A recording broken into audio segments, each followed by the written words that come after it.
नमस्कार साथियों, हिंदुस्तान एकेडमी पर मैं सेना परियार आप सभी का स्वागत अभिनंदन करती हूँ। हिंदुस्तान एकेडमी पर जो हमने भारत के इतिहास को लेकर जो सीरीज स्टार्ट की थी, आज उस सीरीज को आगे बढ़ाते हुए आज हम पढ़ेंगे 1857 की क्रांति। 1857 की क्रांति इस क्लास से बाहर आपका कोई सवाल नहीं बनने वाला है। इस क्लास में आपको 1857 की क्रांति के बारे में पूर्ण निचोड़ दिया जाएगा। अगर आप भविष्य में कभी भी कोई भी एग्जाम देते हैं जिसमें 1857 आपके सिलेबस में है, तो इस मैं गारंटी लेती हूँ कि इस क्लास से बाहर आपका कोई भी सवाल नहीं जाएगा। ठीक है, हम आज के सेशन को शुरू करते हैं। आइए चलिए, इससे पहले आप इस क्लास को ज़्यादा से ज़्यादा संख्या में शेयर करें। अगर आपको पसंद आए तो लाइक करें, सब्सक्राइब करें। तो चलते हैं हम अब अगले टॉपिक पर। 1857 के विद्रोह का तात्कालीन कारण क्या था? तात्कालीन कारण क्या था? भारतीयों को ईसाई धर्मों में परिवर्तन करने का प्रयास, ब्रिटिश सैनिकों और भारतीय सैनिकों के वेतन में अंतर, डलहौजी की हड़प नीति, चर्बी वाले कारतूसों का प्रयोग प्रारंभ करना। देखो, कोई भी क्रांति शुरू होने के पीछे बहुत से कारण होते हैं। इसी प्रकार 1857 की क्रांति के पीछे भी बहुत से कारण थे। हम कह सकते हैं राजनीतिक कारण, धार्मिक कारण, आर्थिक कारण, सैन्य कारण, सामाजिक कारण, ये सब थे। तो राजनीतिक कारण क्या थे?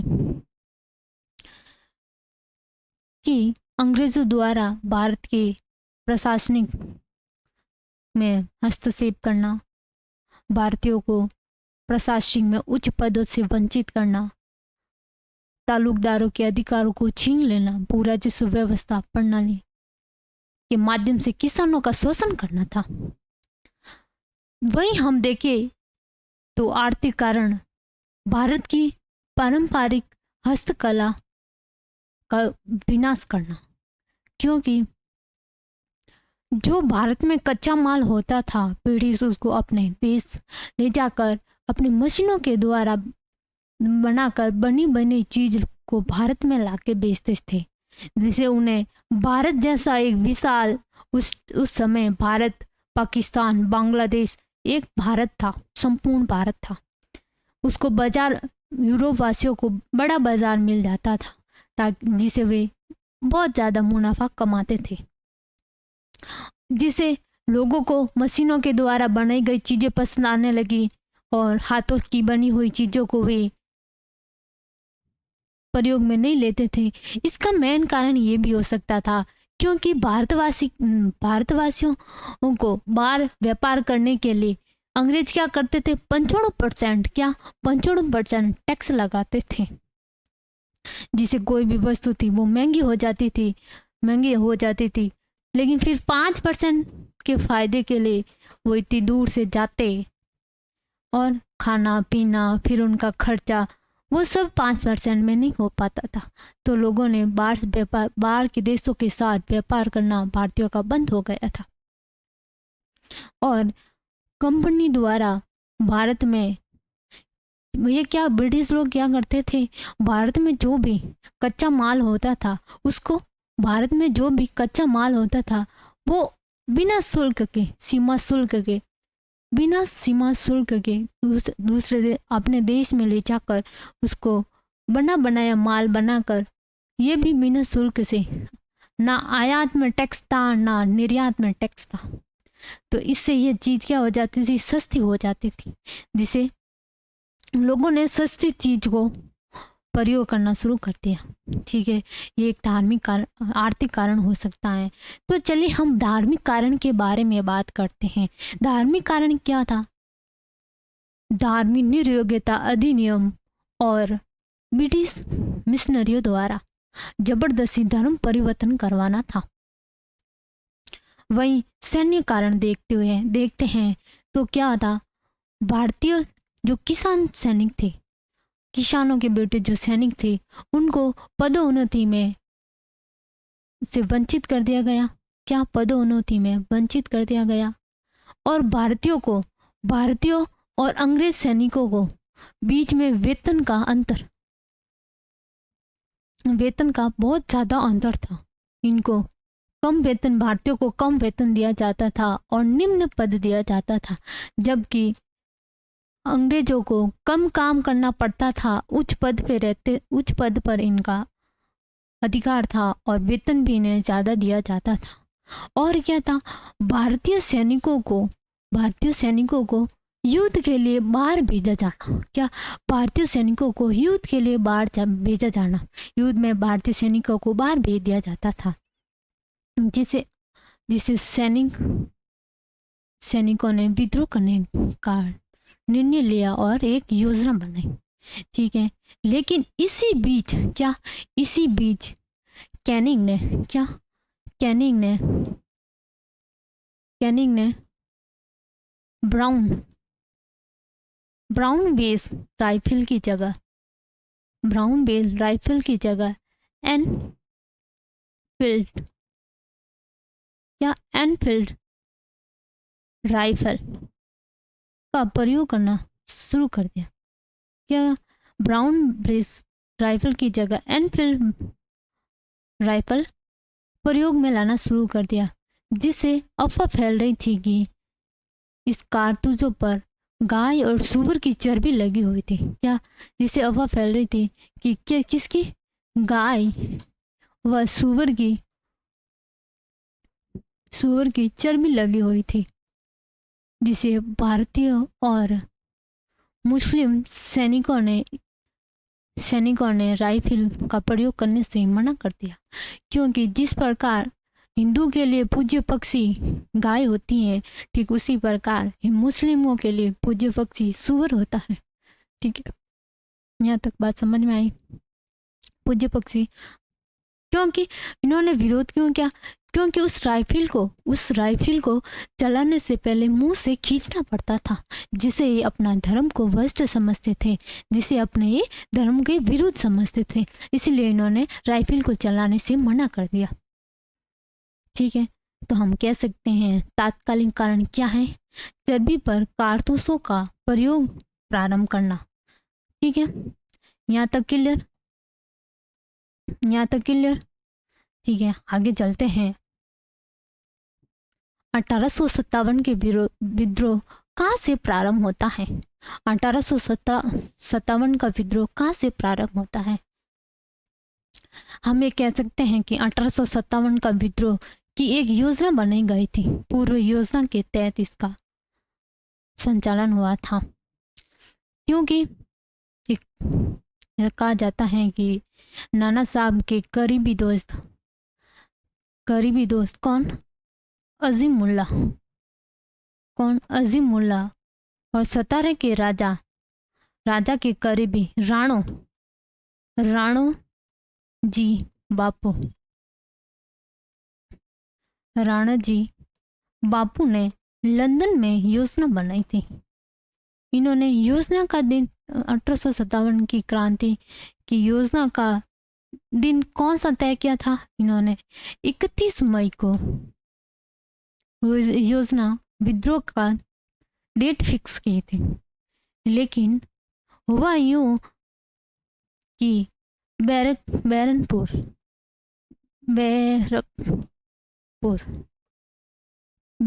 छावनी के नौजवान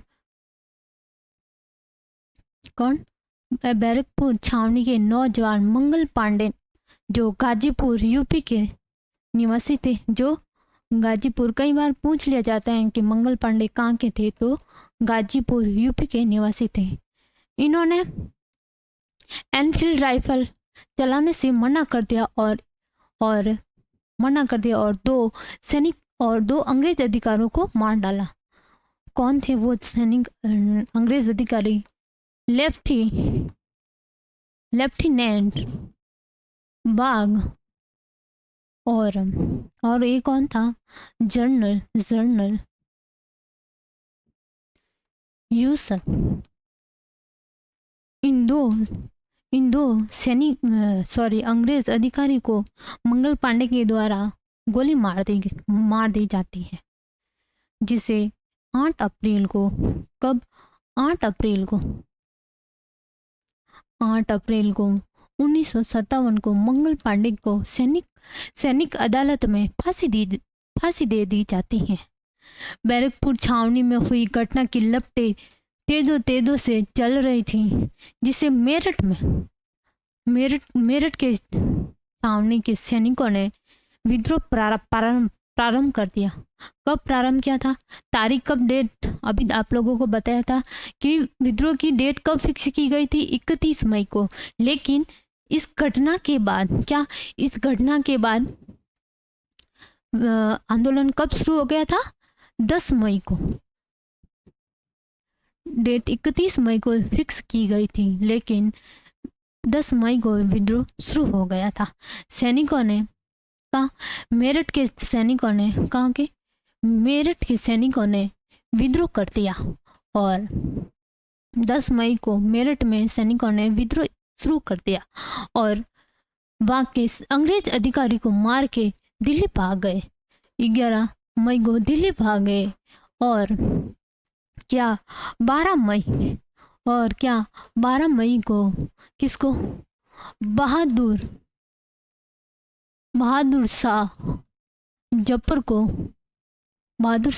को सम्राट घोषित कर दिया। वहाँ का सम्राट दिल्ली में 12 मई को दिल्ली पहुंच गए थे। वहाँ पहुंचकर बहादुर शाह जफर को वहाँ का सम्राट घोषित कर लिया था। ठीक है, यहाँ तक बात समझ में आ रही है आप लोगों को। 1857 का विद्रोह कहाँ से प्रारंभ होता है, तो मेरठ से। बात आ गई आप लोगों को समझ में। ठीक है, आगे चलते हैं। अगर आप लोगों को मेरा ये वीडियो अच्छा लग रहा है तो प्लीज़ इसको ज़्यादा से ज़्यादा शेयर करें, ताकि आपके साथियों को भी इस क्लास का फ़ायदा मिल सके। ठीक है, वह कौन सा ब्रिटिश सेनापति था जिसने 1857 के विद्रोह को दबाने में महत्वपूर्ण भूमिका निभाई?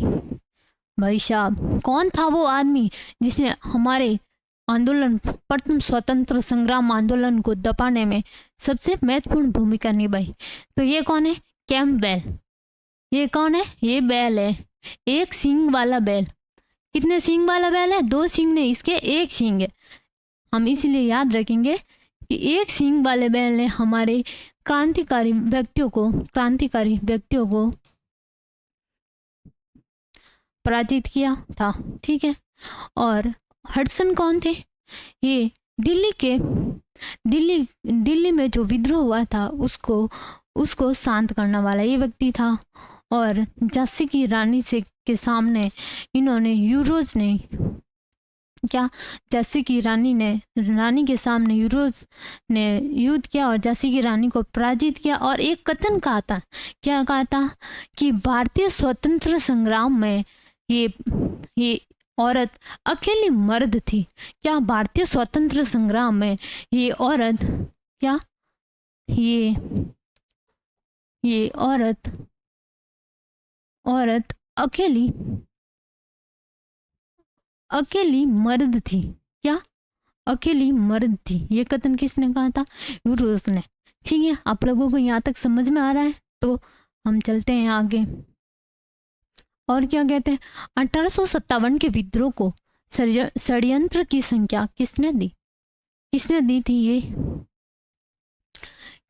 थी कि ये षड्यंत्र की संख्या दी थी? ठीक है, जेम्स आउड्स और W Taylor, Canning, SR Sen और VD सावरकर। SR सेन क्या कहते हैं कि ये आंदोलन पहले तो एक धर्म के विरुद्ध लड़ाई के रूप में प्रारंभ हुआ था, लेकिन इसका अंत स्वतंत्र संग्राम के रूप में संपन्न हुआ था। BD सावरकर क्या कहते हैं इस आंदोलन के बारे में? देखो, आज हम लिखेंगे नहीं, आपको ध्यान से सुनना है। ठीक है, आपको सुनी हुई चीज़ें, कहते हैं कि सुनी हुई चीज़ें ज़्यादा याद रहती हैं, तो आज आपको सुनना है, क्योंकि एग्ज़ाम में ये कथन ज़्यादा पूछे जाते हैं कि VD सावरकर ने क्या कहा था, SR सेन ने क्या कहा था, कैनिंग ने क्या कहा था। ठीक है, तो इन सबको आपको ध्यान लगा के सुनना है। ठीक है, यहाँ तक बात समझ में आ रही है ना? अगर आप लोगों को समझ में नहीं आ रही है, अगर आप लोगों को किसी चीज़ पे डाउट है, तो आप कमेंट बॉक्स में कमेंट करके बता सकते हैं, आपको सोल्यूशन दिया जाएगा। ठीक है। बीडी सावरकर ने क्या कहा था कि ये सुनियोजित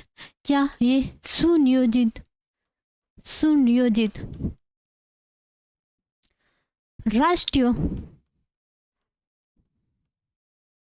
स्वतंत्र संग्राम था। स्वतंत्र संग्राम, हाँ ठीक है। एन सेन ने क्या कहा, प्रारंभ में तो धर्म के रूप में लड़ी गई, लेकिन इसका अंत कैसे हुआ, स्वतंत्रता के रूप में। स्वतंत्रता के रूप में, ठीक है। जेम्स आउटम्स और डब्ल्यू टेलर, इन्होंने कहा था ये विद्रोह को षड्यंत्र का संज्ञा दी थी। ठीक है, यहाँ तक बात समझ में आ रही है आप लोगों को। ठीक है, आगे बढ़ते हैं। और कुछ विद्वानों के कथन है वो भी हम यहाँ समझ लेते हैं, किसने क्या कहा था। सैनिक विद्रोह किसने कहा था, क्या सैनिक विद्रोह किसने कहा था, जॉन और सीले ने। ठीक है, जॉन और सीले ने। ठीक है, यहाँ तक समझ में आ रहा है। और क्या कहा था लोगों ने, ईसाई मिशनरियों के द्वारा, क्या ईसाई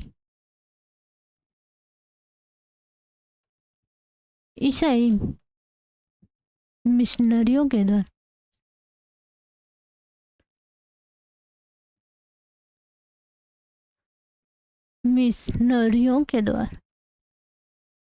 ये ईश्वर की एक विपत्ति है, ईश्वर के द्वारा भेजी गई एक विपत्ति है। ठीक है। और जे जी क्या कहते हैं, जे जी मंडेल क्या कहते हैं कि ये काले व गोरे के मध्य का संघर्ष है। क्या काले और गोरे के मध्य का संघर्ष है। ठीक है, यहाँ तक बात समझ में आ रही है। चलो आगे बढ़ते हैं। 1857 के विद्रोह का नेतृत्व बिहार में किसने किया था। तांती टोपे ने, बेगम हजरत महल ने, रानी लक्ष्मीबाई ने और बहादुर शाह जफर ने। और इसमें एक और ऐड कर देते हैं, इसमें से कोई नहीं। ठीक है, इसमें से कोई नहीं। तो चले इससे पहले हम बात कर लेते हैं कहाँ पे कौन कौन से थे।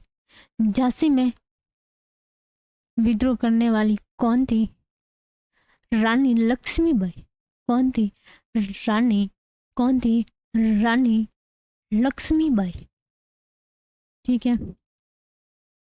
और बिहार में कौन था, बिहार यहाँ लिख देते हैं जगदीश, बिहार को जगदीशपुर बिहार में कौन था, कुंवर सिंह। कौन था, कुंवर सिंह। ठीक है, यहाँ तक समझ में आ रहा है आप लोगों को। और दिल्ली में 1857 का विद्रोह का नेतृत्व किसने किया था, बहादुर शाह।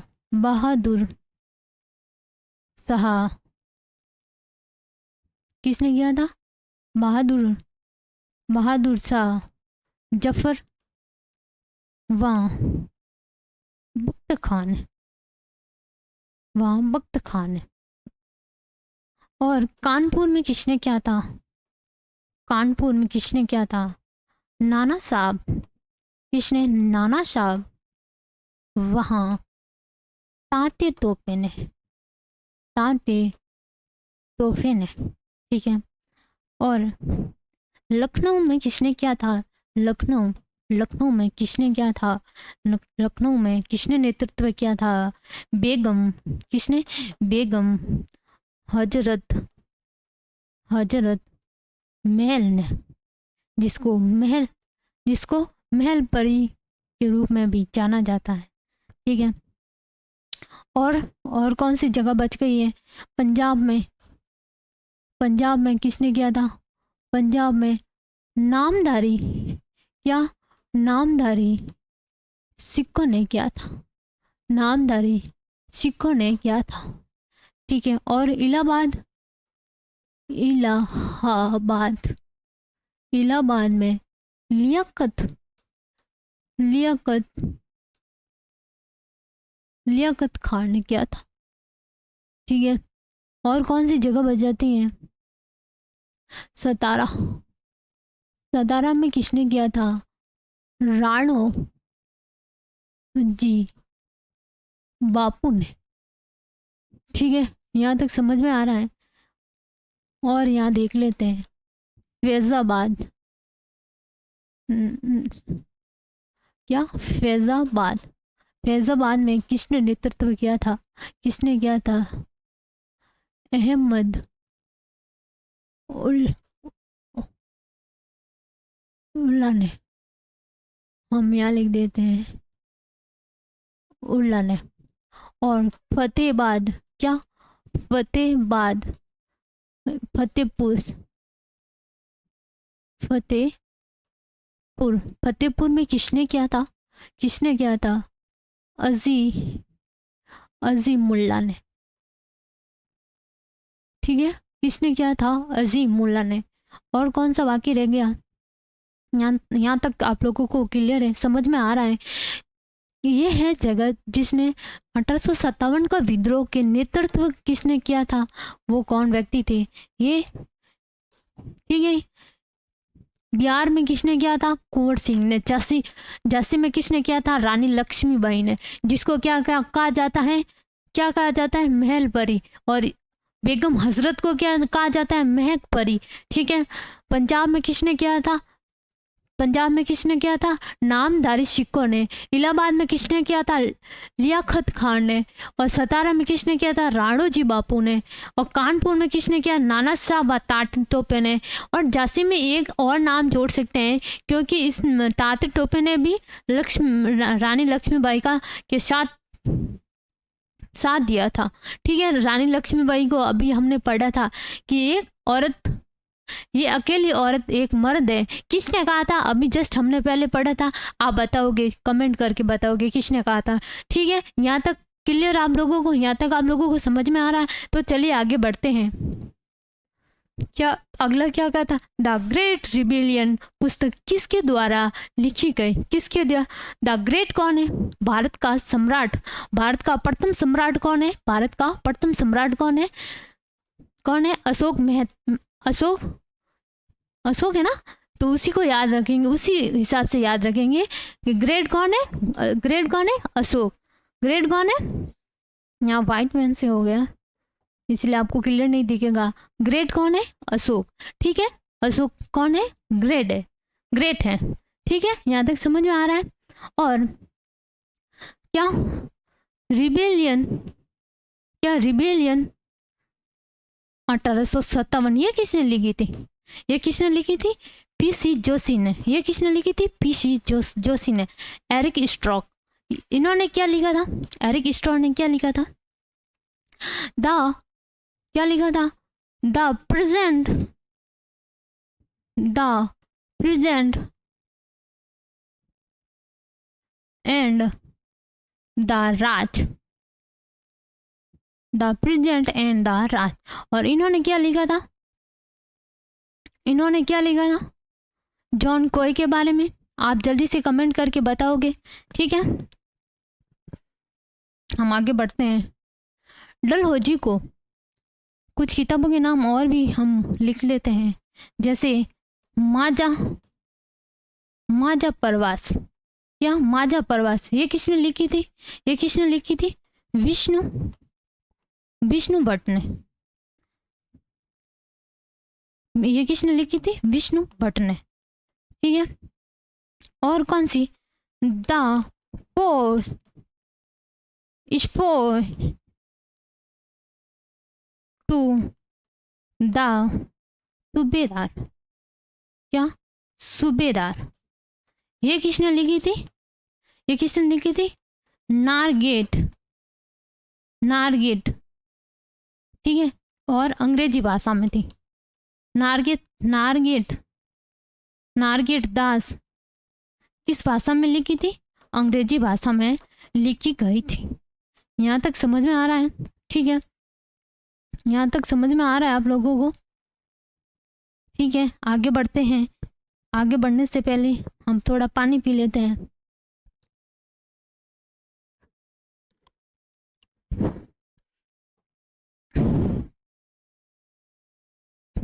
तो जॉन कोय ने कौन सी भी पुस्तक लिखी थी?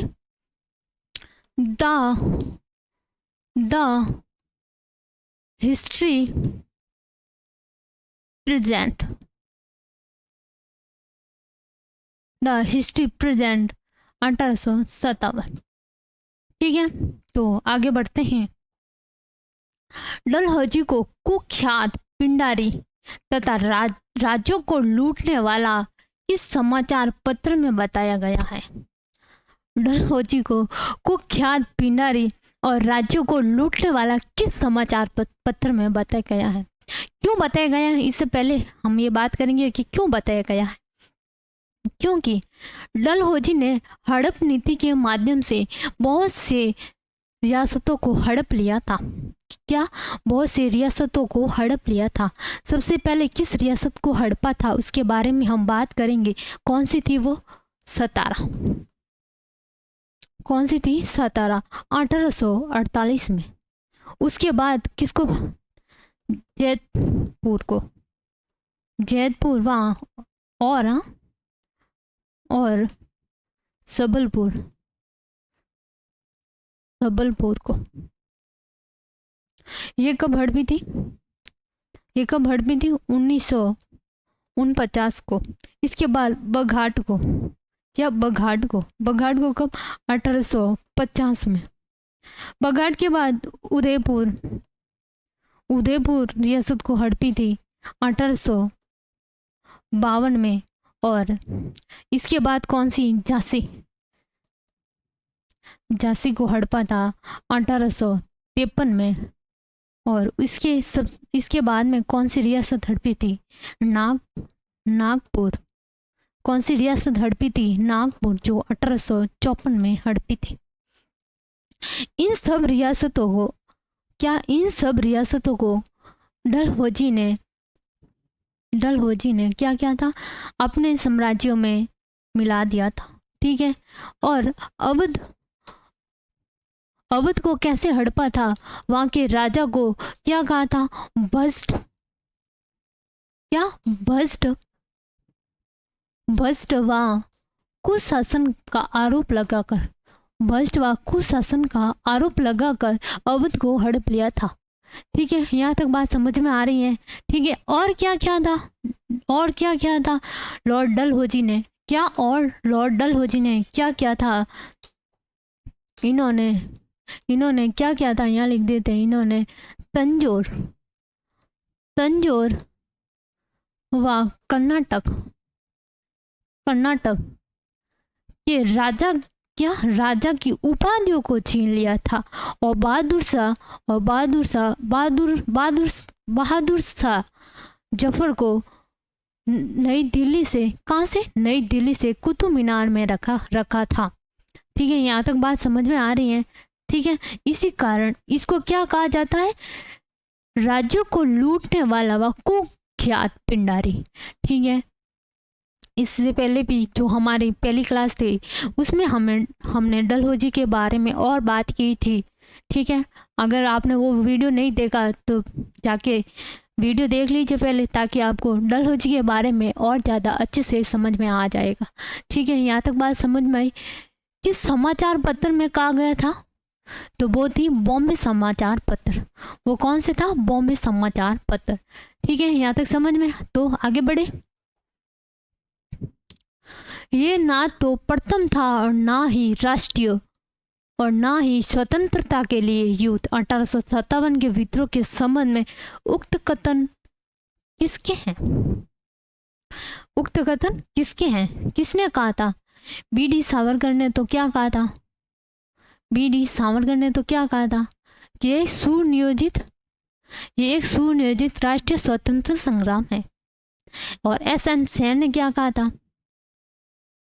एस.एन. सेन ने क्या कहा था कि ये पहले तो धार्मिक रूप में लड़ा गया, लेकिन प्रारंभ में तो धार्मिक रूप था, लेकिन अंत तक इसका रूप एक स्वतंत्र संग्राम के रूप में विशाल रूप ले लिया। ठीक है। और R.C. मजूमदार क्या कहते हैं? R.C. मजूमदार क्या कहते हैं कि ये ना तो प्रथम था, ना ही राष्ट्रीय और ना ही स्वतंत्रता के लिए लड़ा गया था।